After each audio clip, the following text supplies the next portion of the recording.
YouTube, in this video we're going to put together what we've learned about binomial expansions to actually find some expansions of these binomials here, work through a few of them with you. So let's start with some good habits. Starting with this, we say x plus 2 to the fourth. The first thing we always want to identify is what is our value of n, or what power are we taking this to. So I'm going to list a few things down here that are important. We say n equals 4. Okay. Also this, now in general we say that when we talk about binomial expansions, we're talking about some a plus b to the n power. And so I hope you can see that this expression that we have here is some x plus 2 to the fourth power. So I've already tied together the values of n and 4, but when I write a equals and b equals, I'm going to write a equals x and b equals 2. But really all I'm pointing out are the parts, okay, the parts to my binomial, where a is the first part and b is the second part. So we say our first part is x and our second part is 2. So the very first thing we want to do is this. We want to write this out. We're actually going to write this. We say a to the fourth power plus b to the 0 power. Now, interestingly enough, I can write this. I could say 4, 0 plus, I could write a, b here where it's 3, 1. But the common practice is not even to write this here, okay? So what we're going to do is I'm actually going to take that out. I'm going to say really it's a to the fourth plus we get this here. We'd say third first plus we get this here. You need room when you do binomial expansions. 2, 2 plus, I'm going to try to decrease the font here, 1, 3 plus, and on this one here I can just write 4 because we're giving it all to the second of the two terms here, which is this b value, which in this case comes out to be some x, okay, or sorry, it comes out to be 2. So we're going to go ahead and fill these things in. So the things I already know are these. We started off with x going in the front of all these. So we say x, x, x, x. Those were all of our a values there. And in the back, we're going to put 2. So we say 2, 2, 2, and 2. So now one would think that they're necessarily done with this binomial expansion, but what we want to do is we want to go find the binomial coefficients here. So one thing that is to be said here is we could say, well, we already know n is 4. So technically, I'm going to share with my audience what you really get for binomial coefficients is 4 choose 0, 4 choose 1, 4 choose 2, 4 choose 3. Whoops, I wrote that 4 a little bit too largely.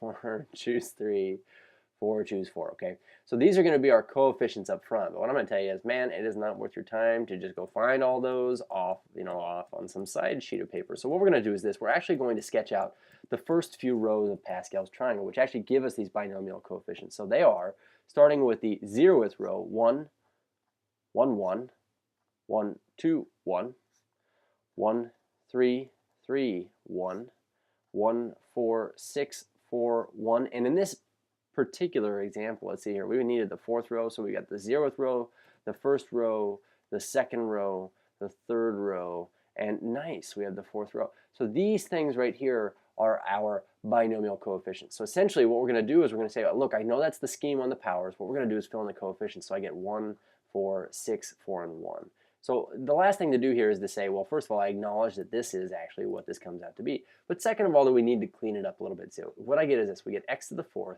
Now, if I took 4 times x cubed times 2 to the 1st, I'd really have to take the 4 times the 2. Now we get 8x cubed. And over here I'd say, well, I'd have to take the 6 times the 2 squared, and 2 squared is 4, so I'd have to say this is 24x squareds, plus now I'd have to take 4 times the 2 cubed, which is 4 times 8, which is 32x to the 1st, and then I'd say 1 times 2 to the 4th, which is 16. So this would be our binomial expansion, and trust me, that was much more quickly done than having to take x plus 2 times itself 4 separate times. So really quickly, I'm going to bury these last ones here. We say in this case our n, it's really important, n is 3, okay? So n is 3. We'd say in this case our a-like thing is our u. It's the first thing in this binomial. And we say our b-like thing here is equal to b squared.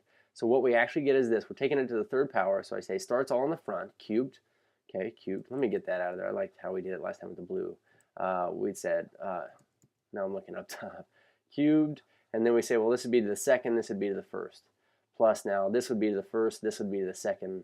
Plus now this would be the last thing, it would be to the 3rd power here. And we could go fill these things in. We say, well, u go in the front of these, and we say, well, this is interesting. I get b squared, v squared, v squared. And that's going to be kind of an important thing here. So now the only other thing we got to find are these coefficients. And I say, well, I was taking this to the 3rd power.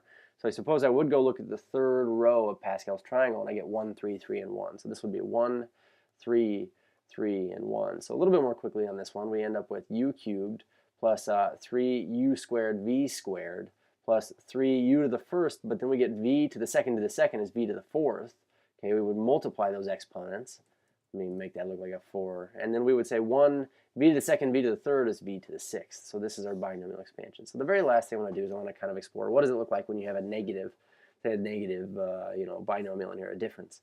So let's take a look at this one down here. I say, well, my n value is 4, n is 4, a is 5, and b is, in this case, negative 2a. And this is really important that we could write it this way because we could really consider this as a plus a negative b to the n if you needed to, okay? In this case, we need to. So we're going to go ahead and write out this expansion. We'd say to the fourth, I'm going to try to write a little bit more small this time.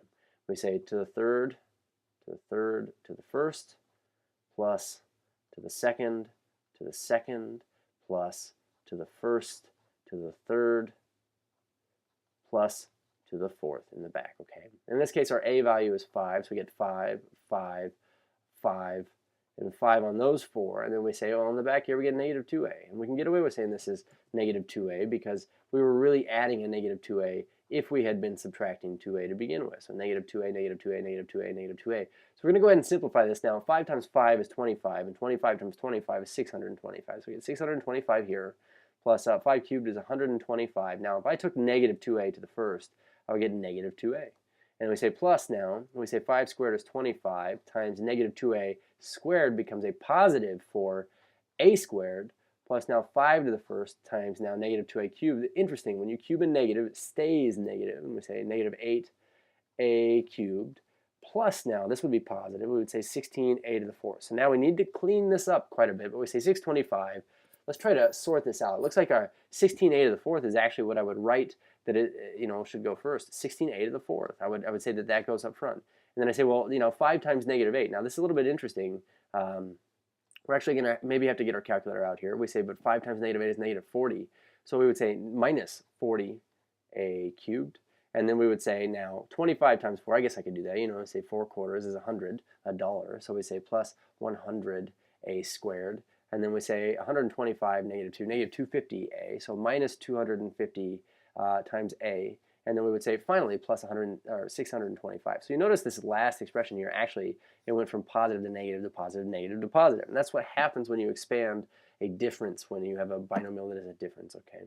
But for right now, yeah, that is our binomial expansion, and that's how that scheme works. Cheers.